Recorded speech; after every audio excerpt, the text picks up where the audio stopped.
What's up, everybody? Happy Monday. Hope all you're having a great day so far today. Getting into this episode, GH. This was a hot mess. Listen, I don't blame Jake for feeling how he feel about his father. I really don't. Like, I can't fault him for that because I do feel like his anger or like how he feels, I think is bigger than just what's currently going on with Jason. I feel like it's bigger than it. I feel like he might have some, resentment towards Jason and stuff, even for staying away, because he didn't grow up with Jason as his dad. Like when Jake was little, they spent a little bit of time together here and there when they would play in the park or whatever. But other than that, it's like he doesn't really know Jason that well. He don't know Jason all that, that much. So I think there might be resentment there. I think when all is said and done, I feel that him, Liz, and Jason need to have a sit down and they need to talk. I feel like they need to have a conversation, and Liz should explain to him, if she hasn't already, because I don't recall if she did or not, explain why Jason wasn't really a part of his life when he was growing up and stuff like that. So I think they need to have a sit down and have a come to Jesus moment. But I love that Liz, allowed her son to just vent and, get that frustration out that he has for Jason. Because I agree with her. Jake has every right to feel how he feel. The only thing I disagree with Jake about is when he called Jason his psycho dad. That's the only thing I disagreed about, because I feel like, how you gonna call him a psycho, but you was cool with Franco? And Lord knows Franco wasn't no choir boy. I'm just saying. Because that whole brain tumor thing, I still never bought into that. Oh, the brain tumor made him do it. I ain't buying into that lie. I ain't never bought into that nonsense. I felt like that was just their way of trying to whitewash Franco, I suppose. Over time, though, I did come to like Franco, because I do respect the fact that he stepped up, to be a stepfather and a surrogate dad to three kids. That's, amazing. But I enjoyed, Liz's scenes with her sons and stuff like that. I don't blame Liz. Like, at the end of the day, Liz don't know what to make of this Jason situation. It kind of annoys me, because I feel like all the people who know Jason well, they should know that he would never do nothing like that. You know what I'm saying? They should know that. They should know what he would and would not do. You know, um, and for Liz to sit there and say, well, I gotta, see how this goes, or see what happens, like the rest of the world, or find out what's going on like everybody else. I disagree, because I feel like she's not everybody else. You know what I'm saying? I understand she needs to get home and talk to Jake and stuff about what's going on, but I do feel like her next stop needs to be to the PCPD. I feel like Liz should not have to wait around for answers like she's anybody, like she's everybody else, like she's a part of the crowd. She's the mother of his firstborn child. You know what I'm saying? She's the mother of his oldest. She should definitely be at the PCPD demanding to see him, because I feel like she got a right to see him. She should go there, go see him, and go talk. You know what I'm saying? And let him know. I don't give a damn what situation Jason in. She need to let him know how their son feel. You know what I'm saying? I wouldn't give a damn. I'd bust up in there and make demands. Fuck all that. Cause I seen a spoiler picture that Sam was in the interrogation room with Jason. And I'm like, so Sam get to go see him and Liz don't? No, bump that. Sam can wait a minute. You know what I'm saying? I feel like Sam could wait a second. I understand, Dante is her man and whatnot, and she want answers. Well, Liz deserve answers too, and I feel like Liz should get them first. I'm just saying. That's just my opinion. And this is coming from a person who never even liked Liz before. I couldn't stand Liz's ass back in the day. But I grown to like her now, and I just feel like as the first baby mama, she need answers first. The hell with Sam. Sam could wait a second. I'm just saying, just my opinion.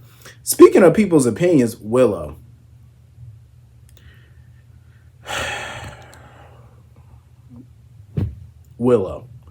Who in the blue hell rang her bell or tagged her in? She gonna sit there and tell Liz, if I could put in my 2 cents. Nobody asked for your 2 cents, ma'am. Nobody asked you a damn question. Willow, nobody asked you shit. In my opinion, Willow need to go sit down. She don't know shit from apple butter. You need to go sit down somewhere. Anybody ask you no questions. I'm just saying. Like, for her to sit there and tell Liz, oh, Jason and Sonny are like brothers, and Why is she sitting there talking to Liz as if Liz don't know Jason too well? Liz knows pretty much everything about Jason. She knows Sonny and Jason's history like the back of her hand. Why do they have Willow explaining anything to Liz? Or, oh, I don't know Jason that well. Okay, you don't know Jason that well. You said it. So go sit down. You don't know him that well. So go sit down. You can't say shit to Liz. For somebody who don't know Jason that well, you need to go sit it down somewhere. The only thing you could advise Liz on is how not to get caught up in a coat. That's the only thing you could do. Other than that, go have a sit down. Um, I don't blame Chase for being pissed off, because Chase don't have all the answers. Like, he don't know everything that happened. He don't know what's currently going on. So I can't say I blame him for being upset with Jason. You know what I'm saying? I don't blame him because he don't know him like that. You know what I'm saying? Same way I don't blame Trina. Because Trina don't know Jason like that either. You know what I'm saying? I'm not surprised that Jocelyn is sitting there, defending Jason and stuff, which I find very ironic and very fucking funny. How you gonna sit there and defend Jason? Oh, Jason wouldn't do that. But you are appalled at what Dex was about to do. Like, Jason hasn't been doing shit like that for 25 plus years. Like, are you serious? I'm just saying. But anyway, back to Willow real quick. I want to jump back to Willow because I just remembered something. Willow is the biggest hypocrite, one of the biggest hypocrites I've seen. Like I said, everybody on the show is a hypocrite, but Willow, for her to sit there and grill Nina the way that she did before, talking about, oh, you did this and oh, you did that. But look at what Willow's doing. Willow is lying to Elizabeth's face. Willow pretty much knows what's going on with Jason. Not everything, like she probably don't know every little detail, but she knows just as much as Michael know. You know what I'm saying? She helped Jason. She did X, Y, and Z for him. She helped heal, patch up his wound. But yet she ain't telling Liz nothing about that, though. And the secrets that she keeping. And the fact that she aided and abetted him. Oh, she ain't speaking on that. But she was quick to jump down Nina's throat. Calling her all type of liars and X, Y, and Z. That's what I'm talking about. These people sit right there and judge Nina every 5 fucking seconds. But look what they do.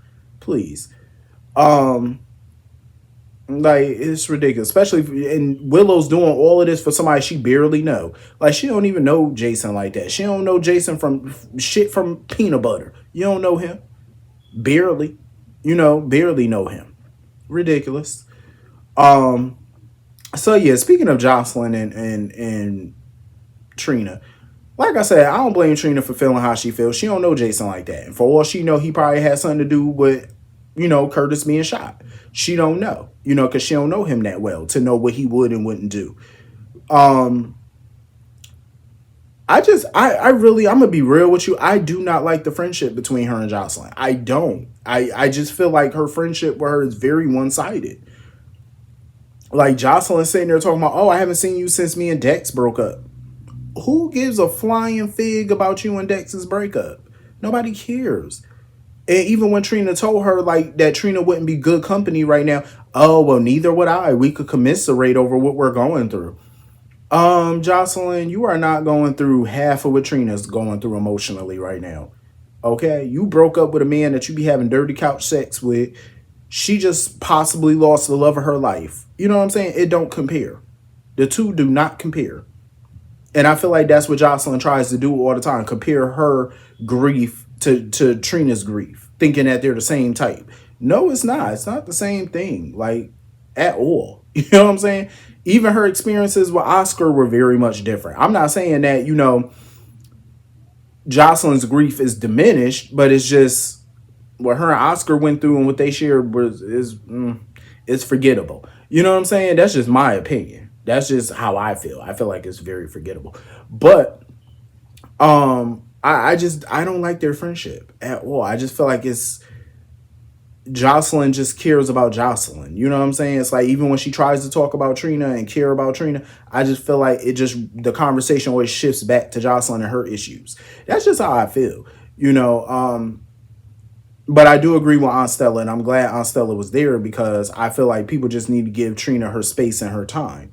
You know what I'm saying? Grief, there's no expiration date on grief. It comes in waves. You know what I'm saying? It comes and go. Sometimes it don't go anywhere. And I feel bad for Trina because she don't know what to do. Like she don't know how to move on. So I'm glad that Aunt Stella just told her, like, you need to find a way to, make peace and say your goodbyes and, what I'm saying, try to heal. And there's no time frame on it. You do it when you're ready to do it. But I'm glad that when Trina went to the gravesite, she said, "Hi, Spencer's grave." I love that she said that because I hate when people get buried on the show. Like they do memorials for people that's not even in the ground.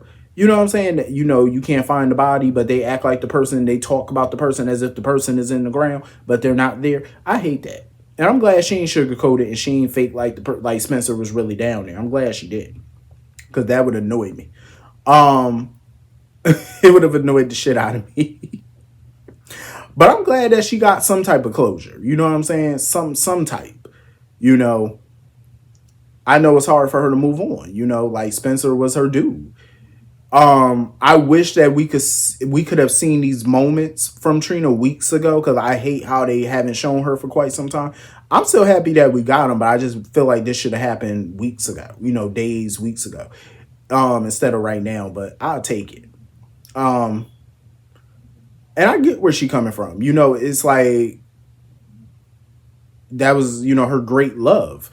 But the beautiful thing is love, it comes around more than once, and I definitely believe one day soon maybe Spencer will definitely be back. um but I can't wait to see Trina heal and stuff like that and start to get back into the swing of things like she used to be, even though it's not going to be the same, but still. you know but Trina gets to take her time. Like I said, grief has no time period on it. You take all the time you need. So moving on from that, this whole Jagger and Jason situation. So Jason's been undercover all this time, apparently. So my guess is he's going after Pikeman. I'm guessing Pikeman is what they're trying to take down or whatever. And they had Jason infiltrate their operation and whatnot. That's what I'm guessing. But my whole thing is too, it was funny how Jagger kept asking him, "Oh, did you go to Carly's? Did you go to Carly's?" And Jason kept deflecting the question or kept saying no or whatever. He went to the bridge. I feel like Jagger was looking for more leverage on him. You know what I'm saying? I feel like Jagger was probably trying to look for more leverage, or he was probably trying to pop Carly for aiding and abetting. I wouldn't be shocked. Um, but I want to know about these RICO charges. You know what I'm saying? Like, who violated the RICO? Like, is that, I think it's RICO charges that he claimed that he got on somebody. My guess is it's probably Jason protecting Sonny or protecting Carly back from when she was, running the organization. Maybe they got some evidence on her. Who knows? But if that's the case, if that's what they're doing, I'm gonna be pissed off. I'm gonna be very annoyed by that because I understand Jason is very loyal. The problem is Jason is loyal to a fault, because to be taken away from your kids and your family and all that for this long, all because you're trying to protect one of your little friends, I feel like that's crazy. I feel like that is very crazy. Like, I'm sorry. I would have been up in there dropping names like a $10 snitch because listen, he got children, and I feel like Jason need to be there more for his damn kids. The hell with Carly, the hell with Sonny at this point. No, they need to clean up their own messes for a change. Bunk that. You know what I'm saying? I wouldn't be doing it. He would have had me all the way fucked up. I'm just saying. Um, and it's funny that Willow's sitting there worried about what's gonna happen to her and Michael and stuff. I agree with Michael. Jason ain't about to drop y'all names. Like, he's not about to tell them nothing about y'all helping him or nothing. Why would he do that? Like, Jason ain't crazy. Like I said, he's loyal to a fault. Like, he's not about to drop y'all name down or nothing. He ain't about to tell nobody nothing about y'all. Y'all in the clear. Um, so anyway, that was pretty much the whole episode. Hit the comment section, let me know what you all thought, and I will see you all later. Have a great night. Peace.